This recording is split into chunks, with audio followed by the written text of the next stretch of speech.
welcome to the Personalities of the Tarot podcast. I'm Elizabeth Seer, author of Personalities of the Tarot, a guide to know thyself through astrology and tarot.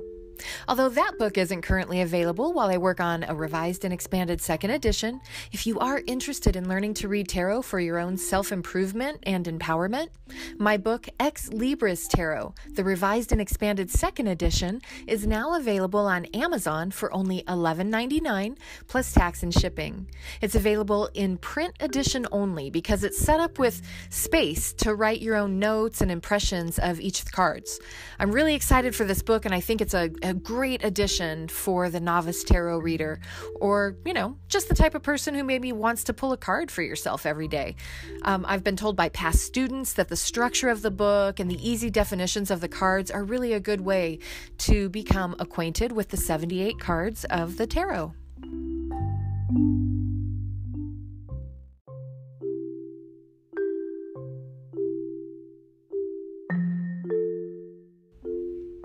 We're in the autumnal equinox, which in 2020 fell on September 22nd in the Western Hemisphere. On the day of my birth, it fell on September 23rd. So here I am, born on the day of the equinox, exactly halfway through the astrological calendar. There's only 99 days left in the year, by the way, at 0 degrees Libra, which means I'm also just a few hours into Libra on the cusp of the sign of Virgo. And so that's mixing free-flying Libra air and rooted to the ground Virgo earth in conflict. In concert with each other. It was probably more conflict when I was younger, though. The period of Libra is covered by the major arcana card of Justice. We entered the sign of Justice in Libra in mourning for one of the most fair-minded and intellectual Supreme Court justices our nation has ever seen, Ruth Bader Ginsburg. She passed at the end of Virgo, on the first day of Rosh Hashanah, the Jewish New Year. It was, and still is, in the time of the Queen of Swords, Justice's sword-wielding sister. I discussed the Queen of Swords on my last episode. Her personality rules from September 12th to October 11th. And like I said, she is the sister of Justice. She likes things to be fair and balanced and cuts things out or down when she deems them unfair. She doesn't tolerate hypocrisy or injustice toward others or herself. So we're in the Queen of Swords, and now the time of Justice, which rules Libra from September 23rd to October 22nd. Always give it a day or so on either side of the dates I give. A lot of people in our nation are still dealing with their own injustices, so it's sad to see RBG go. She's been viewed by many as the last bastion of fairness and doing what is right in a land which seems a bit tilted right now. I'm not saying we're in the upside down yet, but it feels as though we've been tilting that way for a while.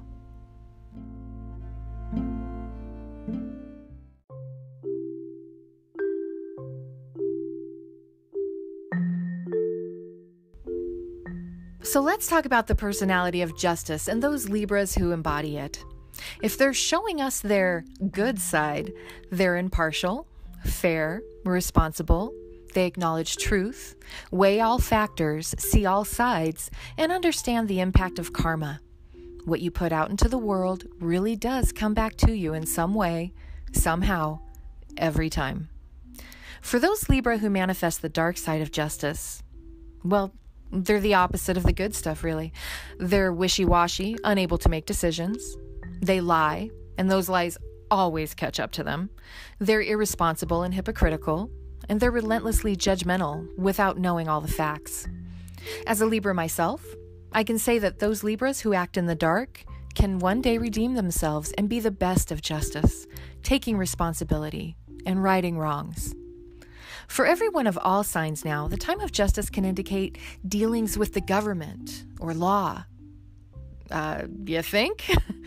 We're being asked to weigh all factors, to be fair and balanced, because guess what? The scales of life will always be balanced in the end, whether we're around to witness it or not. We're being asked to see things from all angles and respond with truth and diplomacy. Not so easy in the current climate when truth has become almost offensive in some circles. We're being asked to understand the duality of nature now, cause and effect, as above, so below. At the end of the day, everyone should do what they know is right, the responsible thing to do, for their fellow humans, other species, and the earth we all share. And we should all remember that the truth will always catch up to those who avoid it.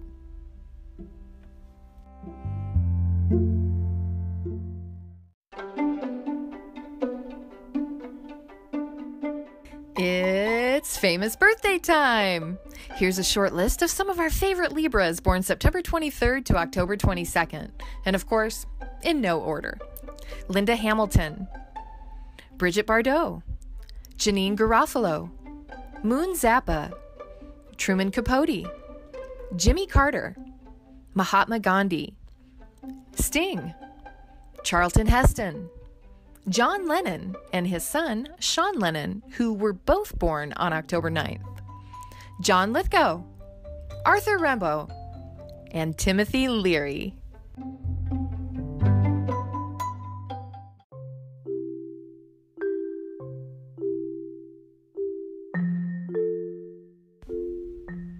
Our fall equinox also brings us into the first decan of Libra from September 23rd to October 1st. Rather, through October 1st. Twos in the tarot bring balance, or sometimes it's just a balancing act, as in the case of the Two of Swords. Swords, as I've said before, are emotional strife, which brings us back around to intellect and communication to overcompensate for our feelings, really. I call the Two of Swords the Scarlett O'Hara card. When things get stressful for Scarlett, she says, "I'll not think about that now. I'll think about it tomorrow." Like the Two of Swords, there's some denial, maybe blocked emotions, hiding stress, avoidance, stalemate, and even reaching an impasse.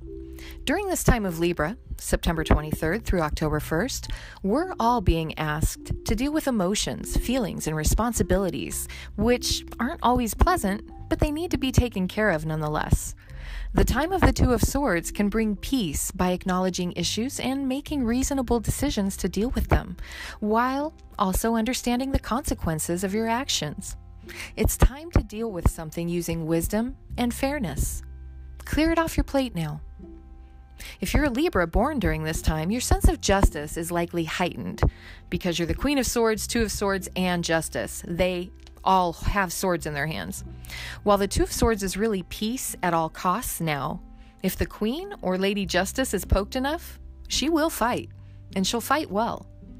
If you're stuck between a rock and a hard place, choose a path out which isn't painful. And that may not be an option. You can always turn to a list of pros and cons to help with your decision. All things being equal, you should just go with your gut, because those things we call feelings have more substance than what we thinkers give them credit for.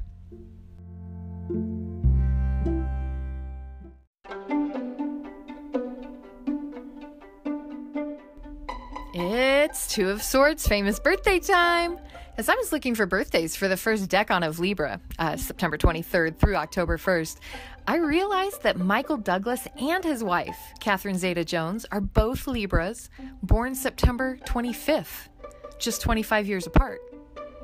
Others born during this decan include Bruce Springsteen, T.S. Eliot, Gwyneth Paltrow, Ray Charles, Jason Alexander, Anthony Mackie, F. Scott Fitzgerald, Jim Henson, Will Smith, Scottie Pippen, Donald Glover, Mark Hamill, T.I., William Faulkner, Shel Silverstein, Serena Williams, Wilfred Brimley, Naomi Watts, Hilary Duff, Halsey, Kevin Durant, Ian McShane, Brie Larson, Julie Andrews, Zach Galifianakis, and Ip Kai-man, also known as Ip Man. He was a Hong Kong martial artist and a Grand Master of the martial art Wing Chun.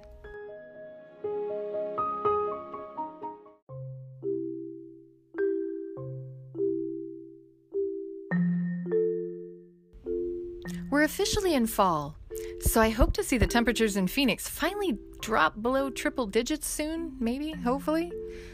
I'm not one of those pumpkin spice lovers, but for those of you who are, if anybody gives you any grief over your love of pumpkin spice, make sure to remind them it's made with nutmeg, cinnamon, and cloves, all known to be herbs of protection.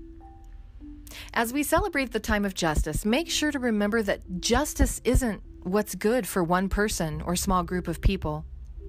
It's what's good for everyone and everything. If everyone watched out for their own soul, simply doing right by everyone around them, life wouldn't be so difficult for a lot of people. On that note, here's a quick list of just a few things Ruth Bader Ginsburg did during her time on Earth. Much of it was before she became a Supreme Court justice. She secured women's rights to obtain a mortgage, open a checking account, start a business, get a credit card, and obtain a small business loan, all without a male co-signer. Before she spoke up before the court, women were required to have male co-signers for all financial transactions involving credit and banking institutions. She made it possible for women to obtain and retain a job while pregnant, and obtain a job without gender-based discrimination. Her work made it so women wouldn't be forced to provide proof of sterilization to gain or retain employment. And yeah, that was once a thing. When she dissented, she did it with incredible respect, poise, and a sense of fairness and accountability. She was a tremendous, fair, and just equality warrior of our time, and she is greatly missed. Rest in power, Ruth. May justice be served to those who would fight against it.